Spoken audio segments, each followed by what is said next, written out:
وإنما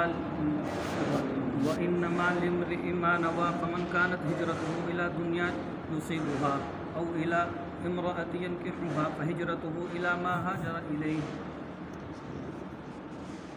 الحمد لله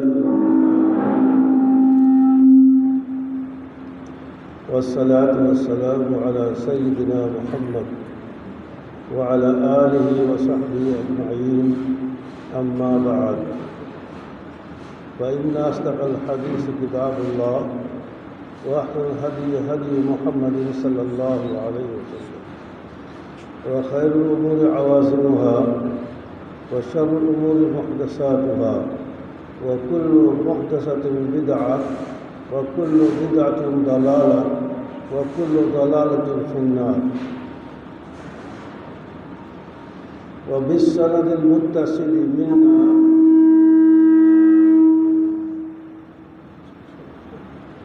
إلى الإمام الهمام الحافظ الحجة أبي عبد الله محمد بن إسماعيل ابن إبراهيم ابن مغيرة ابن بردزبة،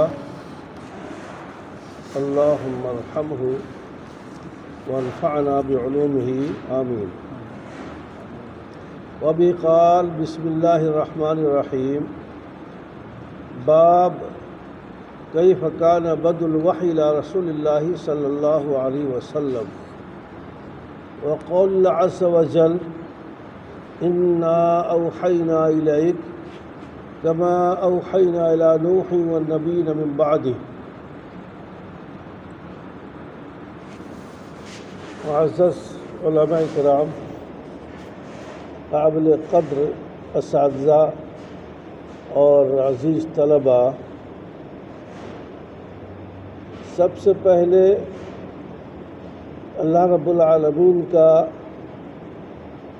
ہزاروں ہزار شکر ادا کرتے ہیں کہ 2 سال کے بعد مدرسے میں رونق اور زینت لوٹ آئی.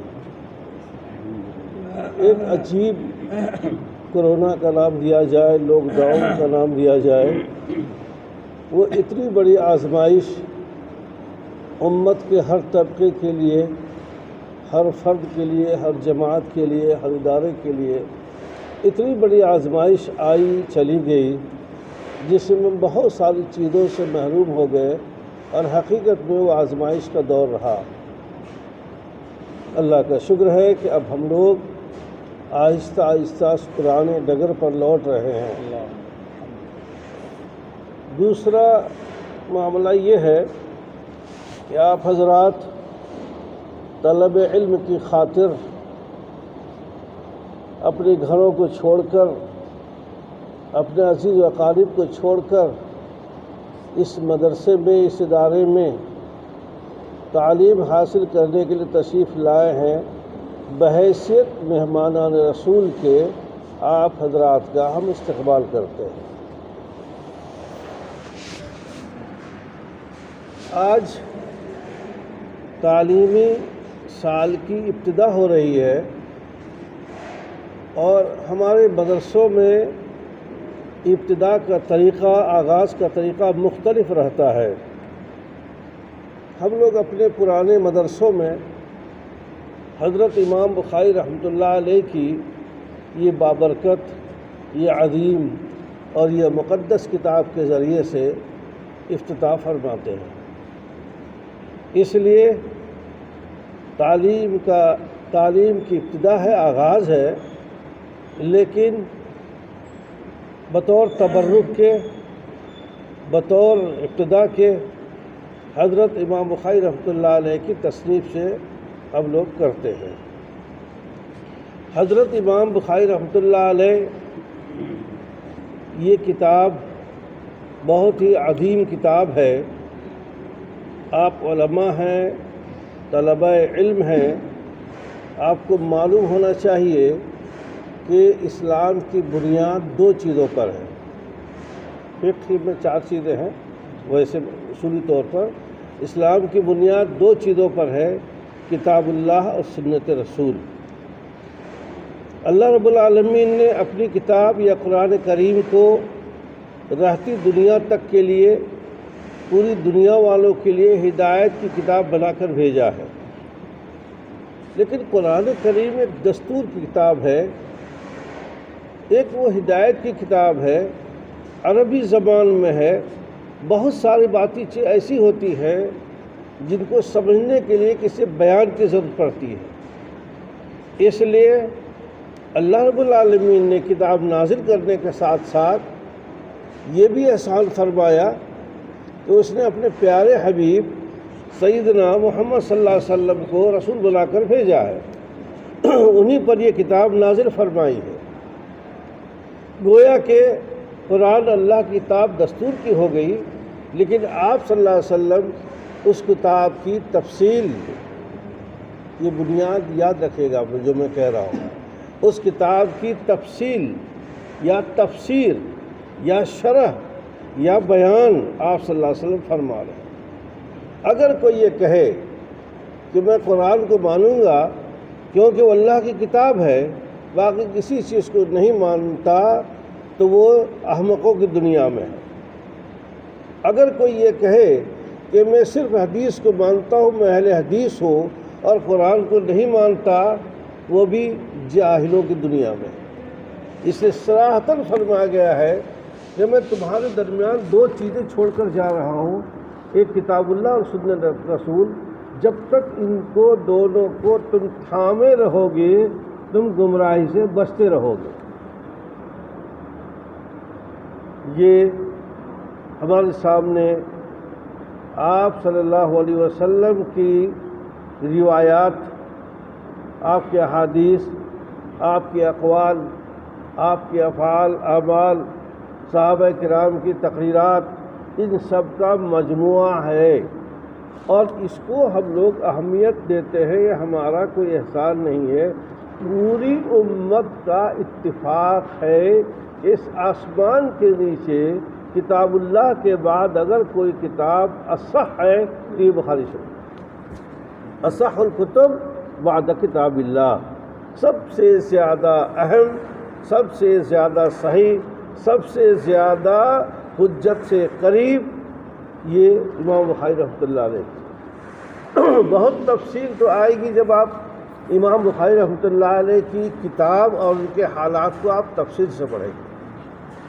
یہاں مختصر طور پر صرف یہ بتلانا ہے امام بخاری رحمۃ اللہ علیہ کے بارے میں کہ وہ امام بخاری، دیکھیں جب ان کی کتاب اتنی بڑی اہم ہے کہ پوری دنیا میں کتاب اللہ قرآن کریم کے بعد سب سے اصح کتب یہ کتاب یہ مانی جاتی ہے، تو ظاہر بات ہے کہ ان کی شخصیت خود وہ بھی کتنی عظیم ہوگی۔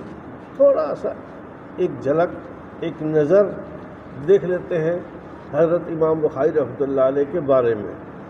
حضرت امام بخاری رحمۃ اللہ علیہ جن کا نام یا نسب ہم نے ابھی شمار کرایا تھا، امام ابو عبداللہ، یہ تو کنیت ہے وہ عبداللہ، محمد بن اسماعیل، ان کا نام ہے محمد، لقب بہت ساری تھے، مشہور لقب ہے امیر المؤمنین فی الحدیث، جیسے حکومت کرنے میں امیر المؤمنین ہوتے ہیں، خلافت راشدہ کے امیر المؤمنین ہوا کرتے تھے، فن حدیث میں، علم حدیث میں امیر المؤمنین فی الحدیث حضرت امام بخاری رحمۃ اللہ علیہ کا امت نے لقب دیا ہے۔ یہ امام محمد جن کا نام ہے، یہ لقب ان کا امیر المؤمنین فی الحدیث ہے۔ ان کے والد صاحب حضرت اسماعیل ہیں، محمد بن اسماعیل۔ یہ اسماعیل کے بارے میں کئی خوبیاں ہیں مولانا صاحب، ہم لوگ جس دور میں ہیں اس میں سوچنا بڑا مشکل ہے۔ یہ اسماعیل محدث ہے، علم حدیث کے استاد مانے جاتے ہیں۔ عبداللہ مبارک رحمۃ اللہ علیہ سے شرف حاصل ہے، امام مالک رحمۃ اللہ علیہ سے بھی ملاقات حاصل ہے، اور محدثین کی لسٹ میں ان کا نام آتا ہے، بڑے علماء میں ہے۔ ایک خاص چیز جو میں بتلاتا ہوں، ہم لوگوں نے سوچنے کی بات ہے، یہ اپنے شاگرد احمد بن حفص کہتے ہیں کہ مرتے وقت بہت مالدار تھے، تاجر تھے، کہ میں اپنے دولت میں ایک درہم بھی حرام کا نہیں پاتا ہوں. مالدار آدمی ہمارے دور کے حساب سے کروڑ پتی، جب وہ یہ کہہ رہے ہیں کہ میں اپنی دولت کے اندر ایک درہم بھی حرام مال نہیں پاتا ہوں، سوچئے کتنا تقویٰ کا معیار اونچا ہوگا اور حلال مال کو حاصل کرنے کے لیے کتنے زبردست ان کے اصول ہوں گے کہ وفات کے وقت وہ فرما رہے ہیں کہ میرے مال میں ایک درہم بھی نہیں. اس مال سے تربیت ہوئی حضرت امام بخاری رحمۃ اللہ. بہرحال یہ ان کے والد ہیں شیخ اسماعیل، ان کے دادا کا نام بھی ابراہیم، ان کے بارے میں حالات نہیں معلوم. اس کے بعد مغیرہ پردادا، مغیرہ اسلام لانے والے ہیں، اور ان کے والد ہے بردزبہ، یہ مجوسی لفظ ہے، ان کا اسلام پر خاتمہ نہیں ہوا، صرف نسب کے ذکر کرنے کے لیے ان کا نام کو یاد کیا جاتا ہے. باقی ابراہیم ہے اور مغیرہ ہے. مغیرہ چونکہ اس دور میں یا ہمارے دور میں بھی ہے، اگر کوئی کسی بڑے حضرت کے ہاتھوں پر اسلام قبول کرتا ہے تو وہ بھی حسینی لکھتا ہے، ندوی لکھتا ہے، قاسمی لکھتا ہے، کبھی کچھ لکھتا ہے. وہ یہ انتصاب ہے ولا. تو ایسے ہی حاکم بخارا کے ہاتھوں پر اسلام لائے تو ان کا بھی جعفی اور یمانی لقب ہے. یہ جو امام بخاری کے ساتھ نام لگاتے ہیں جعفی الیمانی، یہ اس حاکم کی طرف نسبت ہے جن کے ہاتھوں پر اسلام لائے. حضرت امام بخاری رحمۃ اللہ علیہ 194 ہجری، 200 سال پورے نہیں ہوئے آپ صلی اللہ علیہ وسلم. 194 ہجری 13 شوال جمعہ کا دن ان کی پیدائش ہے. شوال کے مہینے میں جمعہ کے دن کی پیدائش ہے، اور اس کے لیے بہت آسان طریقہ یاد کرنے کا، میلادہ صدق. اشعار کہیں لوگ، ہمارا مولانا ظفر صاحب جو ہے جب بھی کوئی بات ہوگی جٹ سے اس کو اشعار میں جوڑ دیں گے، یہ ان کی خوبی ہے، فیض ہے. تو ایسے ہی لوگوں نے جوڑے ہیں اشعار، لیکن وہ خلاصہ یہ ہے میلادہ صدق. ان کی پیدائش کیا ہے؟ صدق. صدق کا نمبر نکالو، قاف کا 100 ہے، دال کا 4 ہے اور صاد کا 90. 194 ہجری. 194 ہجری میں وفات ہوئی. وفات کے کچھ دنوں کے بعد ہی والد صاحب کا انتقال ہو گیا. سوچو آج کل بڑا عجیب دور سے گزر رہے ہیں کہ جب بچے یتیم ہو جاتے ہیں تو کیسے حالات پیش آتے ہیں. بچپن سے ہی والد کا انتقال ہو گیا. ان کا والدہ بہت پریشان تھی. اس پر پریشانی آئی، اللہ جانے کیا بات ہوگی کہ یہ آنکھ کی بینائی سے محروم ہو گئے. والدہ اتنی نیک تہجد میں مسلسل دعا فرمائے گئے. ایک روز کی بات ہے، وہ نماز پڑھ کر سوئی، خواب میں دیکھا کہ ابراہیم علیہ السلام تشریف لائے اور کہہ رہے ہیں تم پریشان کیوں ہو رہی ہو؟ تمہارے بیٹے کو اللہ نے بینائی دے دی ہے. یہ بھی کرامت ہے. جب بیدار ہوئے اور دیکھا کہ امام بخاری، امام محمد، جن کو محمد نام ہے، یہ اپنی آنکھوں سے دیکھ رہے ہیں بینائی ہے، بہت تیز روشنی ہے. اور اتنی تیز روشنی تھی ان کی، یہ اللہ نے نوازا ان کو کہ کہتے ہیں کہ جب اپنی کتاب لکھی انہوں نے تو چاند کی روشنی میں مسودہ پڑھتے تھے. یہ چھپی ہوئی کتاب ہے، آپ کبھی چاند کی روشنی بیٹھ کے پڑھنا چاہیں، کتنی بھی تیز روشنی ہو آپ پڑھ نہیں پائیں گے، آپ کو دھندلا دھندلا دکھائی دے گا سب. لیکن سوچو ان کو اللہ نے روشنی دی، وہ آپ نابینا تھے اور پھر روشنی دی، اور اس روشنی میں اتنی تیز روشنی ہوئی کہ ہاتھ سے لکھا ہوا جو مسودہ ہے وہ بھی چاند کی روشنی پڑھ لیا کرتے. یہ ہم سمجھتے ہیں کہ یہ ان کی کرامت ہے. 6 سال کے عمر مکتب میں گئے، بہت جلدی حفظ کر لیا، بہت جلدی قرآن ناظرہ سب پورا ہو گیا. جو بچے پیدائشی طور پر کہیں جانا چاہتے ہیں، اللہ تعالیٰ کہیں کام لینا چاہتا ہے، اس کا رخ کچھ اور ہوتا ہے. بچپن میں ان کو شوق تھا حفظ یاد کرنا، حدیث یاد کرنا. حدیث یاد کرتے رہے. جب 10 سال اور 11 سال کی عمر ہوئی تقریباً 12,000 حدیثیں یاد ہو گئی. یہ سمجھ میں آ رہا ہے کہ حضرت امام بخاری رحمۃ اللہ علیہ سے اللہ تعالیٰ نے کیا کام لینا تھا کہ بچپن سے ہی حدیثیں انہیں یاد کرنی شروع کر دی، یاد ہوتی جا رہی. اور تقریباً 16 سال کی عمر میں اپنے جتنے اساتذہ ہیں سب سے حدیث حاصل کر لی. اپنے بڑے بھائی احمد رحمن کا والدہ ان کے ساتھ گئے مکہ مکرمہ حج کرنے کے لیے. حج کے بعد یہ رک گئے, کہنے لگے بھائی آپ جائیے, میں علم حاصل کروں گا. پھر تو مکہ, مدینہ, کوفہ, بصرہ انہوں نے لائن لگا دی. جہاں ان کو معلوم ہو کہ استاد وہاں حدیث کے, وہاں دوڑے چلے گئے, وہاں سے یہاں آئے, یہاں سے وہاں گئے. اس طرح سے علم حاصل کرتے رہے. اور پھر جب نوبت آئی اس کی تصنیف کرنے کی, کتنے سالوں میں کی, کیسے کی, اور کیا مجموعہ رہا اس حدیث میں. 6 لاکھ حدیثوں میں سے انہوں نے ایک مجموعہ ہے ہمارے سامنے مقررات کے ساتھ, جو 6000 7000 8000 تقریباً حدیث ہے. یہ سب تفصیل ہم بعد میں بتائیں گے. میں زمانے کے حساب سے اس میں 2 باتیں ڈالنا چاہتا ہوں. ایک تو یہ کہ یہ سنت میں کتاب ہے, حدیث پاک میں کتاب ہے. شروع دور ہمارا خیر القرون کا دور تھا. اگر استاد نے کہہ دیا شاگرد سے کہ جاؤ یہ کام وہاں جاؤ کر کے آؤ, جی سر, جی حضرت, فوراً وہ چلا گیا, یہ نہیں پوچھتا کیا ہے کیا نہیں ہے, بالکل جا کے کام کو انجام دینا. آج کسی سے کہیں گے اجی ابھی نہیں, ابھی فرصت نہیں ہے, میں تھوڑی دیر میں چلا جاؤ, کیا کرنا ہے وہاں جا کر کے, میرا دیکھا ہوا وہ جگہ دیکھی میری نہیں ہے, میں بھٹک جاؤں گا 10 بار. یہ دور کا فرق ہوتا ہے. یہ مثال اس لیے دے رہا ہوں کہ صحابہ کرام کو اللہ تعالیٰ نے پوری دنیا کے امت میں سے منتخب فرمایا تھا.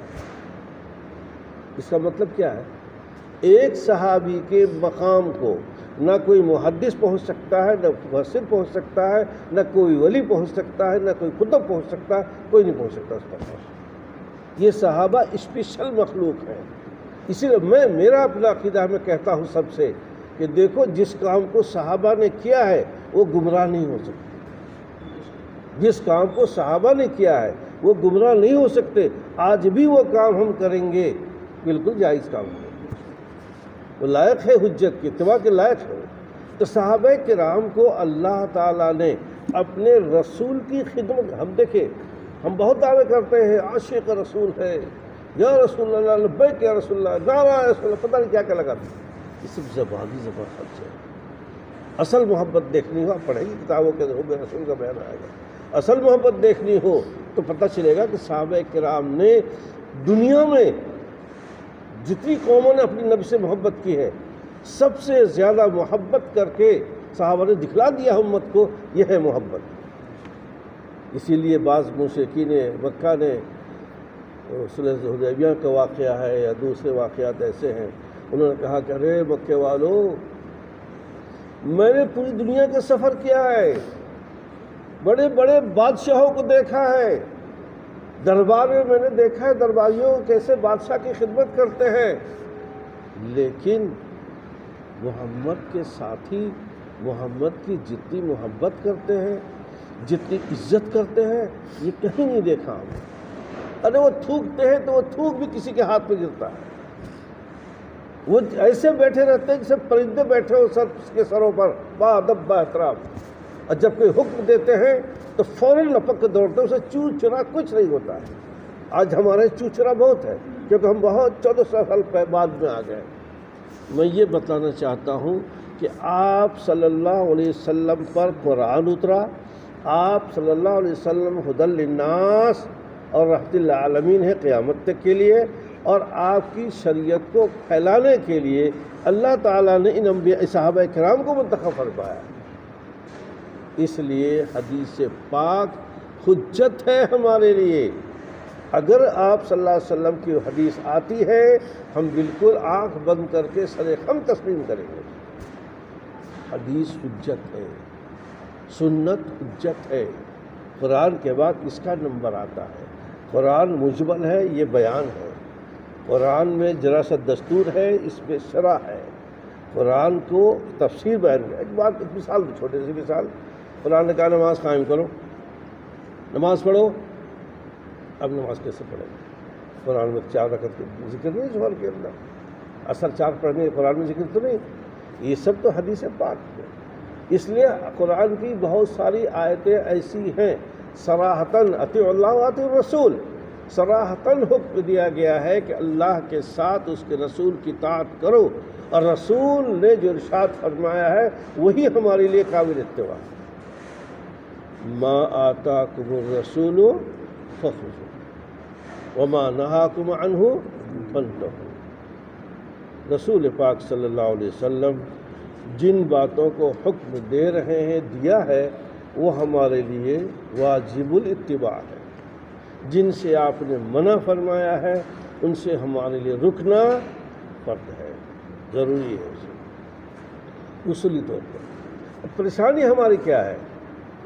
کوئی حدیث آئے گی، کوئی بڑا کیا کہتے ہیں اس کو، ڈاکٹر آئے گا، ڈاکٹر پی ایچ ڈی والے، ڈاکٹر آئے گا، اسکالر آئے گا، محقق آئے گا، تو نہیں اس بارے حدیث کے بارے میں یہ شبہات ہے.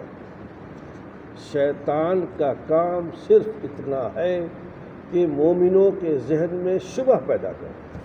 یہ کام کیا ہے یہودیوں نے بھی، آپ صلی اللہ علیہ وسلم میں یہودیوں نے بھی کیا ہے کہ صبح کو اسلام ایمان لے آؤ، شام کو انکار کر دو، تاکہ شک ہو جائے مومنوں کے دل میں ایمان مضبوط، اسلام مضبوط دین نہیں ہے.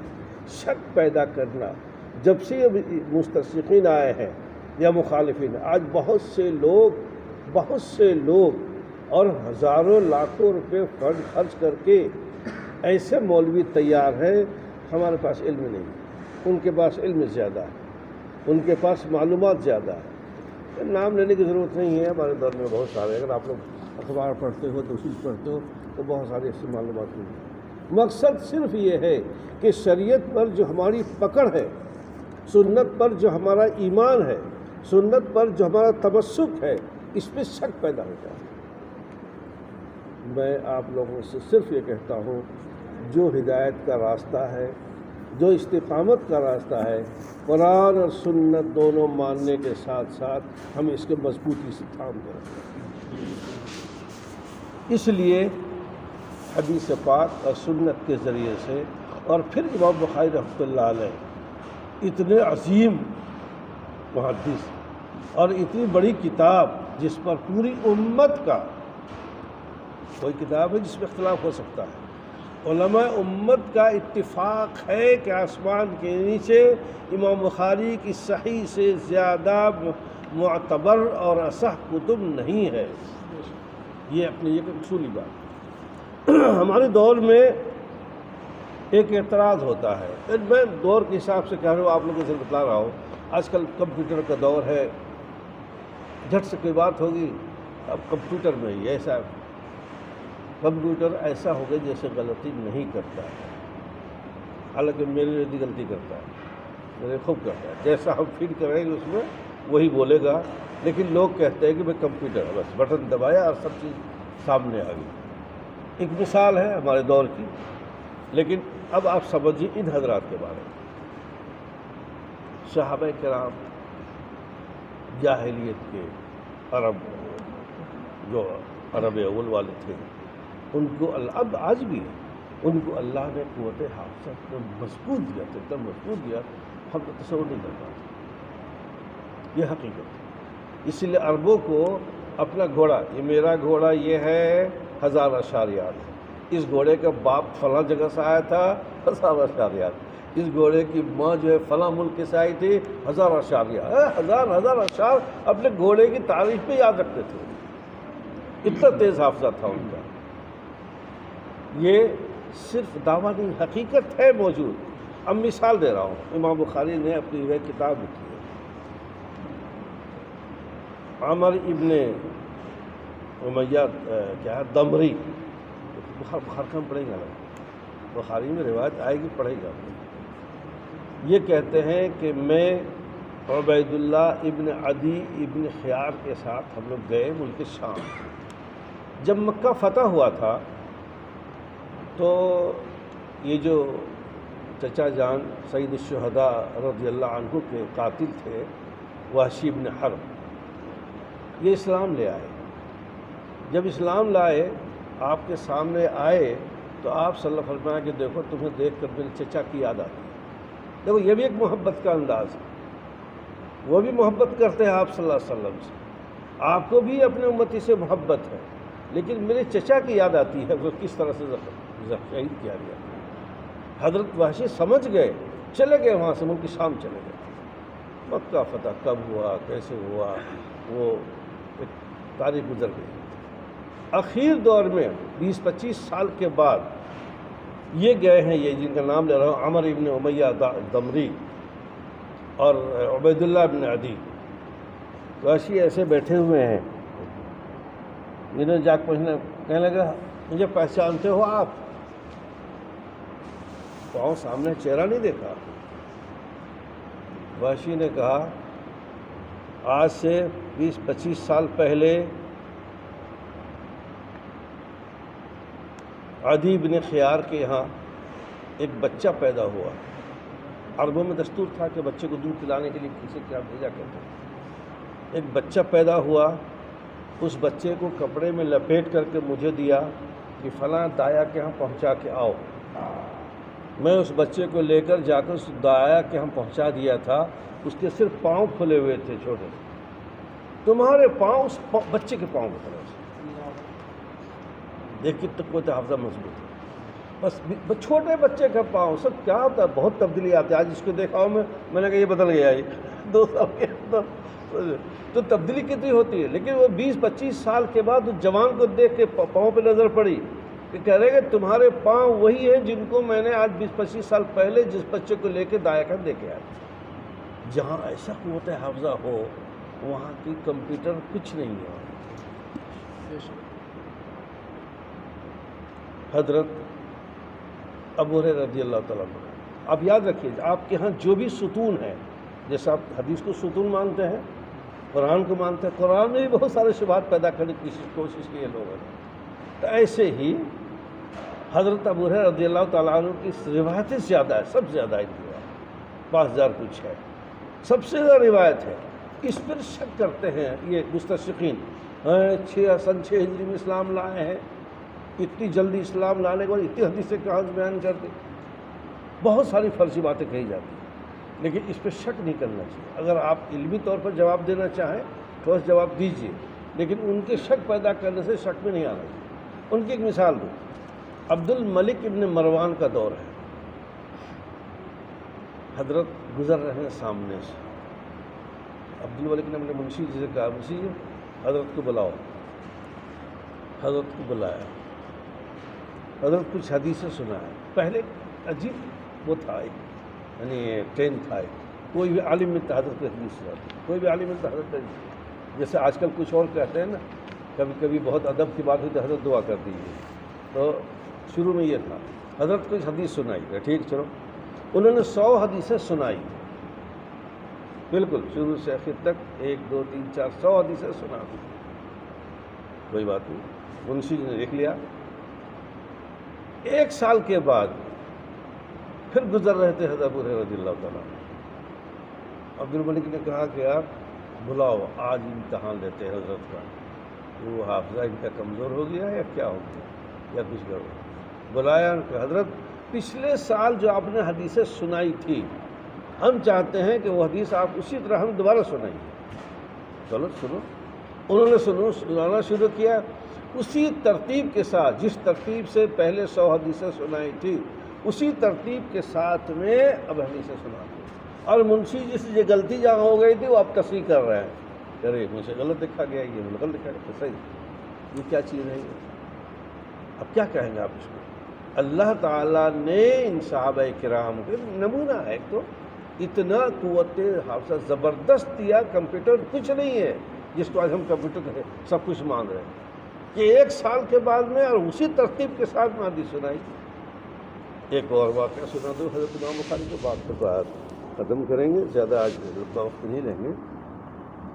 حضرت امام بخاری رحمۃ اللہ بغداد تشریف لے گئے، جانتے ہو ہمارے طبقے میں ایک بیماری بہت ہے، اس کو دیکھ کے جلنا، اس کو دیکھ کے جلنا، یہ پرانی بیماری ہے، شروع سے چلتے آئے، وہ علماء میں حاسدین بہت ہوتے ہیں، اسی لیے کبھی کبھی جو ہے نا یہ محدثین کے یہاں اسماء کیا ہے جرح و تعدیل میں یہ ہم اثروں کی تنقید قبول نہیں کرتے، ہم اثر مطلب جو ایک دور پر تو حضرت امام بخاری رحمۃ اللہ علیہ جب تشریف لے گئے بغداد، وہاں کے علماء کو پتہ چلا کہ ایک نیا محدث آ رہا ہے، ابے اگر آ گیا جم گیا تو بڑا گڑبڑ ہو جائے گا، ہم لوگ کی روٹی کٹی سب کیا کھڑی ہو جائے گی، کچھ کرو۔ ہزاروں کا مجمع ہے، حضرت تشریف لائے، اسٹیج لگا ہوا ہے، بیٹھ گئے حضرت۔ انہوں نے سیٹنگ کیا کی تھی کہ مجمع میں ایک کا ادھر کھڑا کیا، ایک وہاں کھڑا کیا، ایک وہاں کھڑا کیا، ایک وہاں کھڑا کیا۔ جیسے ہی حضرت بیان کرنا شروع کریں گے، ادھر سے کھڑا ہو گیا، حضرات ہمیں آپ سے حدیث معلوم کرنی ہے، جی بولو۔ اب جانتے ہیں حدیث کے اندر ایک متن ہے، ایک سند ہے۔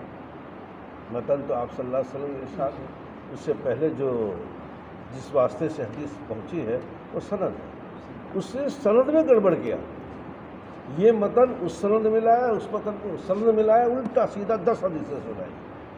حضرت امام بخاری فرما رہے ہیں لا ادری، میں نہیں جانتا، ایک حدیث گزرے، دوسری سنائی، تیسری سنائی، 10 سنائی، کوئی نہیں۔ عام لوگ سمجھ رہے ہیں یار اتنا بڑا امام ہے لیکن کچھ آتا جاتا تو ہے نہیں، لیکن جو لوگ اعتراض کرنے والے وہ سمجھ گئے کہ نہیں بھائی پہنچے ہوئے آدمی ہے یہ، ایسا نہیں ہے، بہت بڑے پہنچے ہوئے ہیں، بہت بڑے ہیں، حدیث کے امام ہیں۔ تو دوسرا کھڑا ہوا، حضرات مجھے 10 حدیثیں معلوم، جی معلوم کرو۔ اس نے بھی ایسی حرکت کر دی، سند کچھ متن کچھ گڑبڑ ملا جلا کر کے اس نے 100 حدیثیں، 10 آدمی کھڑے ہو کر کے 100 حدیثیں معلوم۔ دیکھیے اللہ تعالیٰ کیسے کام ہوتا ہے، ان حضرات نے کیسے حفاظت کی ہے اس شریعت کی۔ جب 100 حدیثیں پوری ہو گئی تب امام صاحب کہنے لگے، اب دیکھیے امام صاحب کی کرامت دیکھیے، حدیث سننا نہیں، حدیث تو آپ کو یاد ہے 6 لاکھ حدیث ہے، پہلی بار اسے اعتراض کیا تو امام صاحب فرمایا کہ سنو اے معترض، تم نے پہلی حدیث یہ پڑھی تھی، ایک ہی بار سنتے یاد ہو گیا، تم نے پہلی حدیث یہ پڑھی تھی، یہ حدیث یہ نہیں ہے، اس کے صحیح حدیث ہے، تم نے دوسری حدیث یہ پڑھی ہو غلط سند کے ساتھ، وہ غلط ہے، صحیح یہ ہے، اور 10 کے 10 حدیثوں کو سنا کر پھر اس کی تصحیح فرمائی اور پھر 100 حدیثوں کی تصحیح فرمائی۔ میں صرف یہ بتانا چاہتا ہوں کہ آپ لوگوں کے دلوں میں دماغ میں عظمت بیٹھے ان حضرات کی، ان حضرات کو اللہ تعالیٰ نے اسپیشل طریقے پر پیدا کیا تھا، اسپیشل قوت حافظہ تھی، ان کے تقوی، اخلاص، ان کے علم اور فضل کو ہم لوگ چھو بھی نہیں سکتے بھائی، دعویٰ بہت دور کی بات ہے، اس لیے ہم ان کی کتابوں کو پڑھنے جا رہے ہیں اور امت اسی پر ناز پڑتی، اسی وجہ سے اللہ امام بخاری کوئی فوٹو ہمارے پاس نہیں، ہم لوگ فوٹو کھنچوا، میں تو کہتا ہوں ہمیشہ فوٹو کھنچواؤ، صحابہ کا کون سا فوٹو یار، سب کا نام زندہ ہے، کون صحابہ کیسے کھاتے تھے، کون چلتے، کیوں اللہ نے زندہ رکھا نا ان کو۔ امام بخاری رحمۃ اللہ علیہ پاس کوئی فوٹو نہیں ہے، لیکن یہ بتلاؤ کہ پوری دنیا میں ان کی کتاب پڑھی جاتی ہے، پوری دنیا ان کا نام لیتی ہے ہر موقع پر، اور ہندوستان خاص طور پر بنگلہ دیش، پاکستان، ہندوستان، افغانستان، ان علاقوں میں بخاری کی جس عظمت کے ساتھ پڑھائی جاتی ہے دنیا کو اور ختم نہیں۔ اس وجہ سے حضرت امام بخاری رحمۃ اللہ علیہ کو اللہ نے خاص طور پر اپنے نبی کی حفاظت کے لیے، اپنے نبی کی ارشادات کے لیے یہ کتاب ہم پڑھ رہے ہیں، بہت ہی بابرکت کتاب ہے، بہت ہی مقدس کتاب ہے، آپ صلی اللہ علیہ وسلم کے اقوال کا صحیح مجموعہ ہے۔ آپ جانتے ہو قرآن یہاں اگر پڑھا جائے تو رحمت کے فرشتے نازل ہوتے ہیں، ہم تو نہیں دیکھتے لیکن نازل ہوتے ہیں، اور پھر جو ہے وہ رحمت کے فرشتے چلتے رہتے ساتھ، سکینت اور رحمت دونوں چیزیں نازل ہوتی ہیں۔ ٹھیک ایسے ہی آپ صلی اللہ علیہ وسلم کی زبان مبارک سے جو الفاظ صادر ہوتے ہیں اس میں نورانیت خاص ہوتی ہے۔ ایک ہمارا عربی جملہ بنا کے ہم دیں گے آپ کو پڑھنے کے لیے، کچھ نہیں ہے، لیکن وہی حدیث کا جملہ اگر ہم سنائیں گے آپ کو اس میں خاص قسم کی نورانیت ہے۔ تو یہ صحیح آپ صلی اللہ علیہ وسلم اقوال کا مجموعہ ہے، اس لیے ہم اس کے ذریعے سے اپنے تعلیمی سال کی ابتدا فرماتے ہیں۔ بہت مختصر 2 بات اور سن لیجیے۔ حضرت امام بخاری رحمۃ اللہ علیہ نے اپنی کتاب کی ابتدا بسم اللہ الرحمن الرحیم سے فرمائی۔ حدیث میں تو ہے ہی کل امر لم یبدأ بسم اللہ فوقتا، کہیں بسم اللہ ہے، کہیں الحمدللہ ہے، کہیں بذکر اللہ ہے۔ محدثین کا اختلاف ہے، سبھی کو صحیح مانتے ہیں، کچھ لوگ ایک کو صحیح مانتے ہیں۔ بہرحال حضرت امام بخاری رحمۃ اللہ علیہ نے اصل پر عمل کرتے ہوئے اپنی کتاب کی ابتدا بسم اللہ سے کی۔ اصل کا مطلب کیا ہے؟ اقرأ بسم ربک الذی خلق، پہلی وہی جو نازل ہوئی وہ ہے بسم ربک الذی خلق، وہی بسم اللہ الرحمن۔ دوسری چیز اصل کیا ہے کہ ہر قرآن کی سورت سے پہلے بسم اللہ ہے۔ آپ کو یہاں بھی 132-133 بار بسم اللہ ملے گی آپ کو بخاری شریف۔ بہت اہتمام کیا ہے امام بخاری رحمۃ اللہ، اس لیے بسم اللہ ان کے یہاں بھی ہے۔ تیسری چیز کیا ہے، موٹے طور پر یاد رکھیے کہ آپ صلی اللہ علیہ وسلم نے جتنے خطوط لکھے ہیں سب میں بسم اللہ الرحمن الرحیم یا بسم اللہ، اس وجہ سے سنت کی اتباع کرتے ہوئے حضرت امام بخاری رحمۃ اللہ علیہ نے بسم اللہ سے کتاب کی شروع فرمائی۔ اس کے بعد جو ایک اہم بحث آتی ہے، باب کیف کان بدء الوحی الی رسول اللہ صلی اللہ علیہ وسلم۔ حضرت امام بخاری رحمۃ اللہ علیہ نے اپنی کتاب کی ابتدا وحی سے شروع کی۔ ہر آدمی کا مزاج الگ ہوتا ہے، بولنے کا انداز الگ ہوتا ہے، ہر مصنف کا طریقہ الگ ہوتا ہے۔ امام ترمذی، امام نسائی، امام ابو داؤد، ان حضرات نے سوچا کہ سب سے پہلے مومن پر نماز فرض ہے اور نماز کے لیے شرط ہے وضو کرنا، طہارت کا ہونا، تو انہوں نے اپنی کتابوں میں طہارت کا ذکر فرمایا۔ امام مسلم رحمۃ اللہ علیہ نے کہا کہ سب دو چہر، اگر اسناد کو مانتے ہیں تو یہ سمجھتے ہیں کہ ہماری حدیث شریعت کا مدار شریعت پر ہے، حدیث پر ہے، حدیث صحیح ہوگی تب تو بنیاد صحیح ہے، معیار صحیح ہے، نہیں صحیح ہوگی تو پھر غلط بات ہے۔ لولا الاسناد الاسناد من الدین، اور لولا الاسناد لقال من شاء ما قال، اگر سند نہیں ہوتی تو کوئی بھی حدیث جو بھی چاہے بیان کر دیتا، سب حدیث کہتا، لیکن نہیں، سند سے ہم پکڑتے ہیں کہ حدیث صحیح ہے یا غلط ہے۔ تو اس طریقے سے حضرت امام مسلم رحمۃ اللہ علیہ نے ایک تو عنوان قائم کیا اسناد کا، اور دوسرا انہوں نے عنوان قائم کیا ہے کتاب الایمان سے۔ وہ سمجھتے ہیں کہ ایمان بنیادی چیز ہے، اس لیے اسناد کے بعد انہوں نے خود امام بخاری رحمۃ اللہ علیہ کے بارے میں لوگ کہتے ہیں کہ یہ وحی سے ابتدا بطور تمہید ہے، اور آگے کتاب الایمان سے کتاب کی ابتدا ہو۔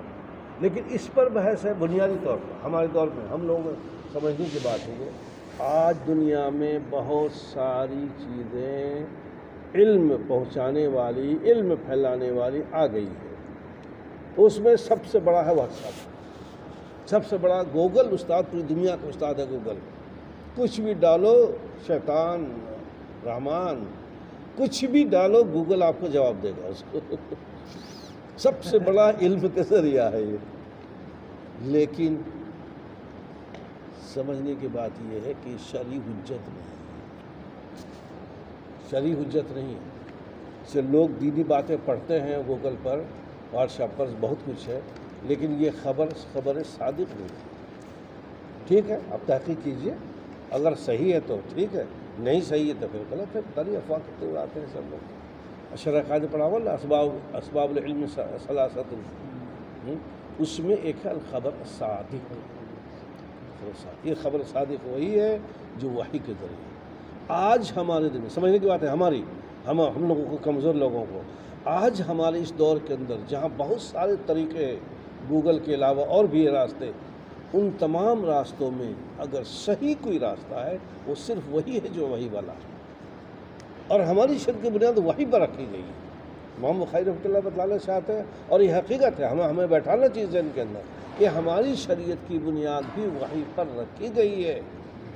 جتنے دوسرے دنیا میں راستے دوسرے ہیں سب مشکوک ہیں، سب میں شبہ ہو سکتا ہے، لیکن وحی کا راستہ ایسا ہے، یہی وہی مطلوب قرآن، وہی غیر مطلوب حدیث پاک ہے، اس لیے معتبر ہے، مضبوط علم کا راستہ ہے۔ اور آخری بات میں یہ کہنا چاہ رہا ہوں کہ امام صاحب نے وحی کی بات تو کی ہے، دیکھیے عنوان قائم کیا اور قرآن کریم کی ایک آیت لے آئے، بہت جامع آیت، جس میں انہوں نے یہ بتلایا کہ حضرت نوح علیہ السلام سے لے کر آپ اِنَّا أَوْحَيْنَا إِلَيْكَ، آپ پر ہم نے وحی بھیجی جیسا کہ ہم نے وحی بھیجی نوح علیہ السلام اور تمام انبیاء کرام۔ گویا کہ نوح علیہ السلام سے لے کر آج تک وحی کا سلسلہ رہا ہے اور اسی پر ہماری بنیاد ہے۔ آخری بات میں کہنا یہ چاہتا ہوں کہ امام صاحب پہلی حدیث لائے ہیں یہ حدیث آپ لوگوں نے مشکات میں پڑھی ہوگی، وہاں سب سے پہلے حدیث وہاں وہی ہے، انما الاعمال بالنیات۔ تفصیل تو بعد میں آئے گی۔ اس حدیث کو لا کر حضرت امام بخاری رحمۃ اللہ علیہ پڑھنے والوں کو بھی کچھ تنبیہ کرنا چاہتے ہیں، پڑھانے والوں کو بھی کچھ تنبیہ کرنا چاہتے ہیں، سبھی کو تنبیہ کرنا چاہتے ہیں کہ دیکھو، میری کتاب پڑھنے سے پہلے، احادیث سے ذخیرہ حاصل کرنے سے پہلے ذرا سا تم نیتوں کو صحیح کرو۔ انما الاعمال بالنیات۔ بھائی پڑھنے والے، تم نیت کو صحیح کرو۔ نیت کو کیا صحیح کرنا ہے؟ ہم عالم اس لیے نہیں بن رہے ہیں کہ دنیا میں ہم کمائیں گے، دنیا میں شہرت حاصل کریں گے، نہیں۔ تم اس نیت سے حاصل کرو کہ آپ صلی اللہ علیہ وسلم جو پوری دنیا کے رحمت اللہ عالمین ہادی اور معلم بن کر آئے، ان کے ارشادات کو ہم پڑھیں گے، محبت سے پڑھیں گے، عظمت سے پڑھیں گے، عقیدت سے پڑھیں گے، اور ان کے ارشادات کو ہم اپنی زندگی میں داخل کرنے کی کوشش کریں گے۔ پڑھنے کا مقصد نام و نمود نہیں ہے، بلکہ یہ مقصد ہے کہ اپنی زندگی میں ہم اس چیز کو داخل کریں۔ یہ ہے امام بخاری رحمۃ اللہ علیہ کا مطلب۔ پڑھانے والے کا مطلب بھی یہ ہونا چاہیے کہ ہم شیخ الحدیث نہیں بننا چاہتے ہیں، فوٹو کھنچوا لے شیخ الحدیث بن کر کے، نہیں۔ تم علم حدیث جو آپ صلی اللہ علیہ وسلم کا فرمان و سنت ہے، اس کی اشاعت کر رہے ہو۔ یہ صحیح ہونا چاہیے۔ مقصد ہے کہ آپ صلی اللہ علیہ وسلم کے ارشادات کو میں دنیا میں پھیلا رہا ہوں، آپ کی اشاعت کر رہا ہوں۔ ہم خود عمل بھی کریں گے، دوسروں کو عمل کرنے کی دعوت بھی دیں گے۔ اس وجہ سے حضرت امام بخاری رحمۃ اللہ بہت لقطے کی بات لائے ہیں پہلے حدیث کہ پڑھنے والوں، پڑھانے والوں، اپنی نیتوں کو صحیح کر لو۔ تمام اعمال کا دار و مدار نیت پر ہے۔ جیسے نیت رکھو گے ایسے ہی تمہارے علم میں اور عمل میں برکت آئے گی۔ اسی کے ساتھ میں اپنی بات ختم کرتا ہوں، اور چلتے چلتے میں نصیحت کرنے کا تو حق نہیں رکھتا، لیکن ایک رشتہ ایسا ہے استاد شاگرد کا، جس کی بنیاد پر ایک دو جملے کہنا چاہتا ہوں کہ جب آپ لوگ آئے ہیں تو مقصد صرف ہے علم دین کو حاصل کرنا۔ ایک بات سمجھ میں نہیں آئے گی کیا؟ جب کسی چیز کو حاصل کرنا چاہتے ہیں تو اس میں یکسوئی چاہیے۔ یہ لیبر لگا ہوا ہے صبح سے، اس کو چھت بنانی ہے، اس کو اگر بیچ میں روکو گے تو نہیں رکے گا، وہ اپنے کام میں لگا ہوا ہے یکسوئی لگن کے ساتھ کہ ہمیں اپنے لگن کے ساتھ یہ کام کرنا ہے اور وہ کامیاب ہوگا۔ تو دنیا میں جھمیلے بہت ہیں، طالب علم کے ساتھ تو ایک بہت بڑا شیطان بھی لگا ہوا ہے نا، روکتا ہے اس کو، کبھی کسی بہانے سے کبھی کسی بہانے سے۔ تو اس لیے بھائی صرف اپنی نیت تھوڑی سی بدل دو کہ ہم لگن سے علم حدیث حاصل کریں گے، لگن سے علوم شریعت کو حاصل کریں گے۔ میں خواہ نہیں کہہ رہا ہوں، ہم لوگ جس دور میں گزر رہے ہیں، سمجھیے آپ میری بات، ہم لوگ جس دور میں گزر رہے ہیں جہاں اللہ کو گالیاں دی جا رہی ہیں، جہاں رسول کو گالیاں دی جا رہی ہیں، روز آئے دن کوئی گالی دے رہا، جہاں آ کر کے ہر چیز کو الٹا سیدھا کر رہے ہیں، جیسے جتنا کام الٹا سیدھا وہ کر رہے ہیں، سارے کاموں میں گاندھی کا نام لیتے ہیں، سارے کاموں میں جمہوریت اور سیکولر کا نام لیتے ہیں، کرتے نہیں ہیں، جڑ کھود رہے ہیں سیکولر کا، گاندھی کے دشمن ہیں لیکن نام لے رہے ہیں۔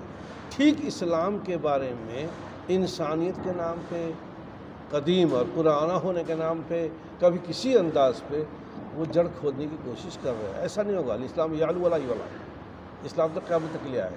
اسلام کے خلاف والے چلے جائیں گے دنیا سے، مر جائیں گے، مسلمان ہم بھی چلے جائیں گے دنیا سے، لیکن اسلام باقی رہے گا، کچھ نہیں ہوتا انشاءاللہ۔ ہمارا عقیدہ یہ بالکل صحیح ہے، اللہ کا محبوب دین ہے، اللہ نے سارے دین بھیجنے کے بعد میں آخری دن اس کو بھیجا ہے جس کا نام اسلام رکھا۔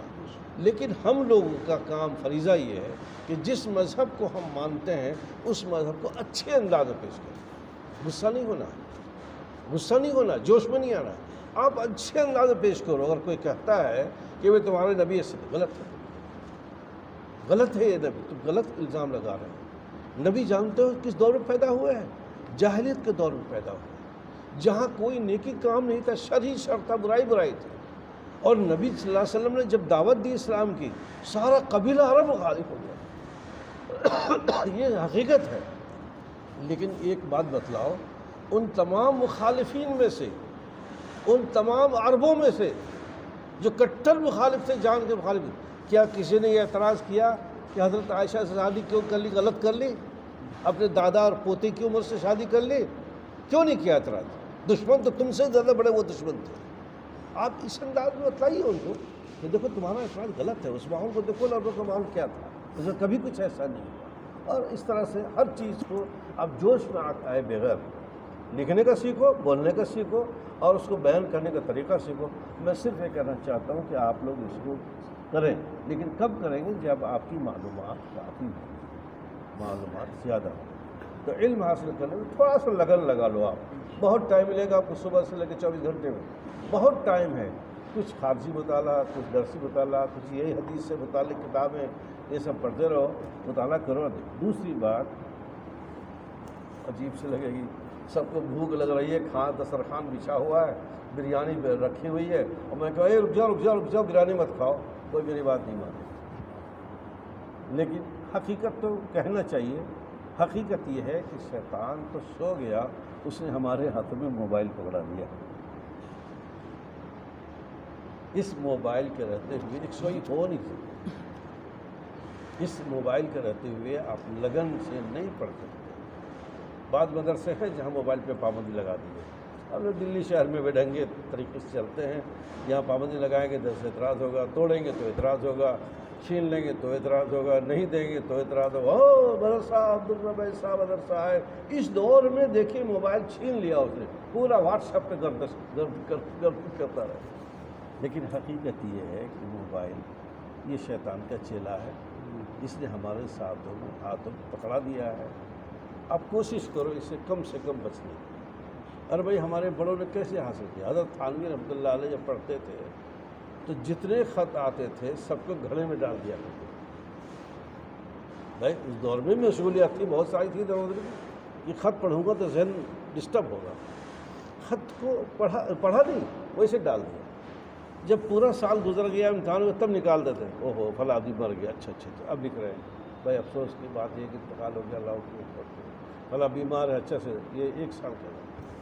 یہ موبائل وہی چیز ہے، اگر ہم چاہیں اس سے تھوڑا سا احتیاط کر لیں تو بہتر ہے، اور بچنے ہم یہ تو نہیں کر رہے بند کر دو، اس لیے کہ میں نے کہا نا بولنا ہی غلط ہو جائے گا، لیکن یہ کہہ رہا ہوں کہ اگر آپ لگن لگانا چاہتے ہو اپنے آپ کو، ایک سوئی حاصل کرنا چاہتے ہو، اس کا استعمال صرف ضرورت کا مطلب جو مفتی حضرات کہتے ہیں کہ ضرورت وقت میں جائز ہے۔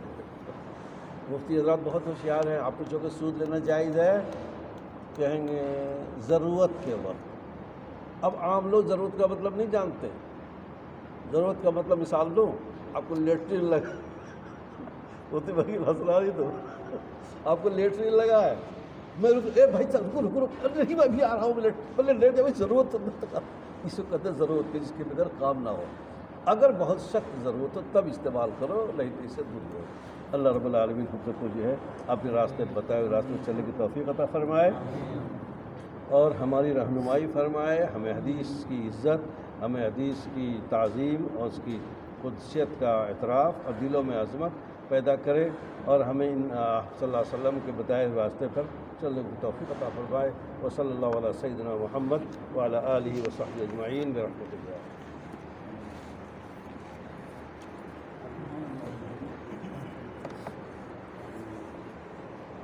مولانا